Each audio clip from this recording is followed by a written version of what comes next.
Alright, so I am logged in as a member called test user. This is a custom profile page for the user, and our current focus would be this block right here. We're going to reset the user's password and log back in from the front end or the member's profile page. Alright, so initially what happens is it stays disabled. If I hit edit, it becomes enabled, and let's go start typing in password. So as long as I'm not giving it an 8-character password, it's gonna keep complaining. So let's go on.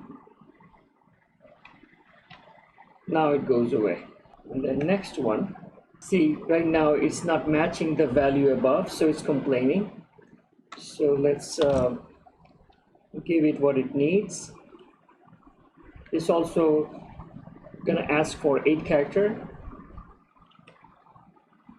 but if I don't match it, it's gonna stop you and ask you to match that. So let's match that. All right, at this point, if I want to cancel out, it's gonna stop me, ask me did I save it or not. So if I click OK, it's gonna disable it again. But if I cancel out, it's gonna keep it open, give me a chance to update my password. So I click this, and once it updated my password, it's gonna come back with this message: password updated successfully. You have to log back in, because as soon as back in WordPress, anytime there's a password change, it's gonna log you out. So you have to log back in. So I'm gonna click OK, and I'm gonna be out, and now I'm gonna try to test it.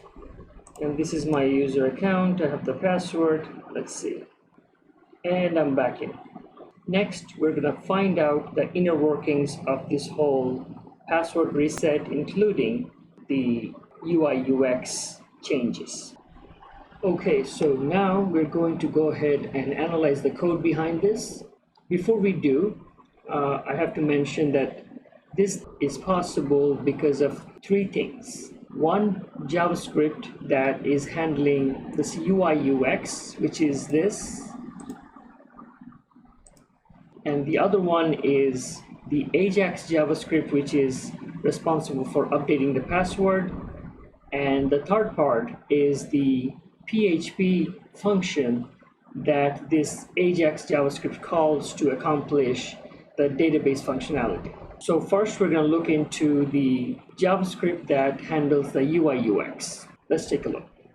Okay, so we're at the code level now, and this is how I organize my JavaScripts. I have one central file where I call in all my modules. I keep my modules right here, all organized like this, and I call them up in this centralized file using ES6 import, using ES6's import function. And then I create a class, which is the main class. Inside that class's constructor, I keep calling the modules and instantiate them with the ES6 new attribute. And also I take this script and use gulp.js to compile it all. All my JS and SCSS are being compiled right here as I code. At this point, we are going to look into this JavaScript right here, which is controlling the UI UX of that page. So let's look at what's happening here. Okay, so we are at the file, at the class level, and as you can see, this is a good practice to have your class name as your file name and have them uppercased. And here you can see there are 2 sections. One is info related, one is password related. That's because if we look here, we'll see there's a password section and there's an additional information section, and they both have the same structure. So I'm handling the UI UX for both areas in the same JavaScript. So this is not something we're going to look at today. Our concern is this block right here. This is where I'm collecting all the necessary elements for the password section. For example, this is the password reset form. which is this form right here. Then I have the edit button, cancel button, and the password update button. They are here: edit, cancel, password update. Okay, so now let's set events. When we come here, we see we're setting events in these two. This is what our focus is going to be: password edit button, password cancel button, because at this point we're only dealing with the UI UX. So let's see what password edit button is saying. Click pass edit handler. So once this is clicked, it goes out there, it gets this form, the password reset form, and finds the input. It finds all the inputs and remove the attribute of read only, because right now it's set as read only, and as soon as I hit it, it removes the attribute read only, as you can see here, and cancel button puts it back. If I hit OK, it's going to ask me did I save it. If I hit OK anyway, it's going to put it back, and here it is, the read only. Let's make it a little bit larger. The read only, there you go.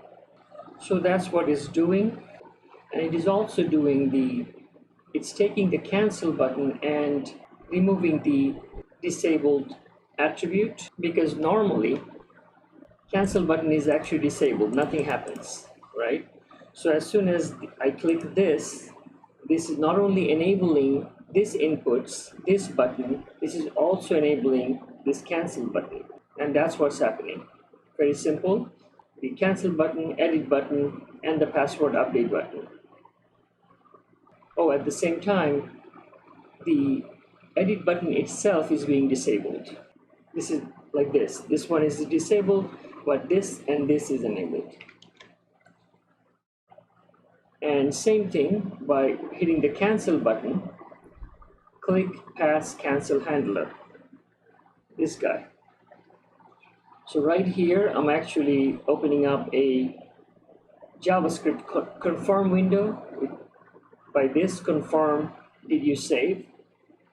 So as soon as this is clicked, the cancel button, this pops up, and if we get a yes, and then it does the reverse. It disables all the inputs, it disables the cancel button itself, and the edit button, and the update button. But if not, else it just returns and does nothing. And that's all about the UI UX for the password reset form. Next, we're going to cover the Ajax JavaScript. Thanks for watching. If you like this video, please smash the like button and the subscribe button. This will help me bring more free contents like this to you every week. Thanks again.